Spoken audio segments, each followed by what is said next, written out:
Happy Sunday! Welcome back to Creating and Depressed. We are still coming to you from the comfort of my bedroom. I'll be working on getting back in the studio.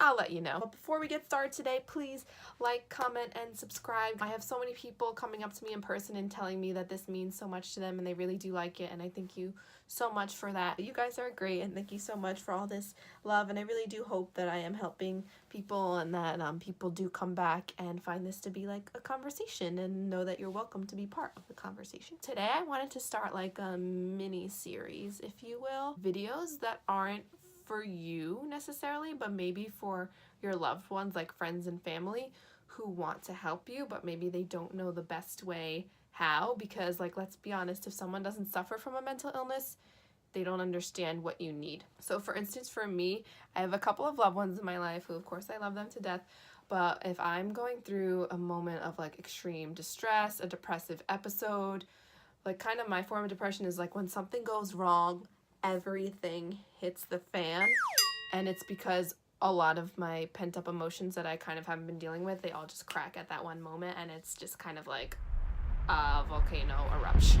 Since it's usually triggered by a problem or something going wrong, like a plan didn't work out how I thought or something, a lot of times my loved ones are like, oh, okay, I know what to do to make her feel better. I'm gonna come up with an action plan. Like, let's sit down and Gina, like, don't worry, like, we could fix this. First you have to do A, B, C, that's all you have to do, da, da, da. And like me in my very emotional state where I'm just flipping out, the last thing I personally need to hear in that moment is a to-do list. I am already overwhelmed by life, by my emotions, by whatever went wrong, by the fact that I'm doing it in front of someone, which is embarrassing me. Like, there's so many things I'm already distracted about. The last thing that I want someone to tell me is I have more things to do.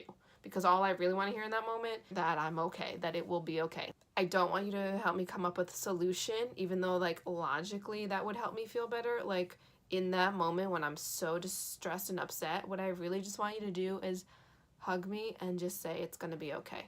While I understand you hugging me and saying it's gonna be okay is actually not solving anything, it's calming me down and making me feel a level of comfort and love that I'm honestly not able to provide for myself and soothe myself with in that exact moment. That's one thing I would say to tell your loved ones, or for a loved one that might be watching this, is like ask your person what they need in that moment.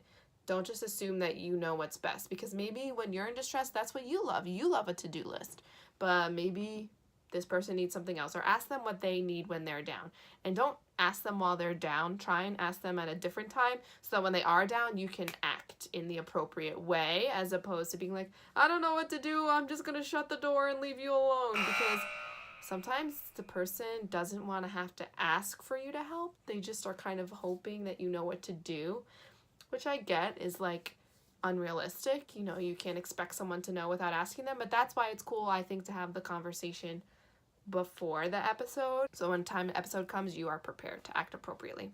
So I don't know, maybe pause the video and say to your person, how can I help you? What do you need when you're down? The second point I want to stress for loved ones is that everyone's illness works differently. So what might comfort your friend isn't going to work on your cousin or something like that. Everyone wants something different.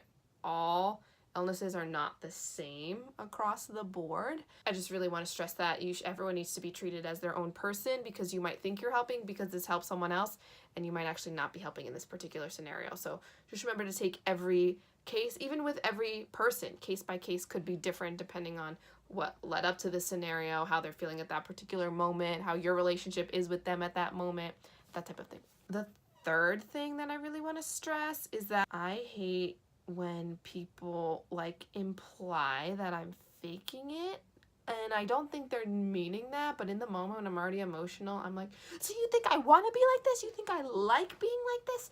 And by that I kind of mean accusations like, well, we were just laughing an hour ago, what the hell happened? Or you've been fine this whole week and now this, or you were just with your friends and you were fine, but of course you have to come home with an attitude, or like whatever it is. If someone's being vulnerable in front of you, even though it doesn't feel like it, kind of consider it like a blessing. Oh, like this feels like their home space where they feel they can reveal their fullest self to me. Don't be like, oh, I'm the one who gets punished with the emotions, but these people you pretend for. Someone with depression or anxiety or whatever, they don't want to pretend to be okay, but it's kind of like their defense mechanism. When they come home, when they're with their people, that's kind of when they can let their guard down and just be. And maybe just being for that day is just literally staring at a wall. And you shouldn't berate them for that, you know. Not that you would, but I would never try and say something like, you were just fine, now what happened? Because they knowingly were faking it, knowing that, just like waiting to come home and have that emotional release. Maybe all day they felt like crying, but they were faking it, and now they come home and they can finally have that release. Those are the 3 things that I wanted to hit on, that you can talk out with your person, or your person will talk out with you, whichever, so that you know that you're helping them to the best of your abilities and you're not causing any further distress accidentally. Of course, I don't think any of your loved ones would try and cause you distress on purpose. So for this mini series, I'm going to put like a little pause on question of the day, because I'm hoping you guys will share these with loved ones, because this could be a good conversation starter, because it could be awkward to sit down at a table with someone and be like, here's what I need from you. So this could be a good thing to show them, like, hey, can you just watch this video, and if you have any questions, just ask me, you know.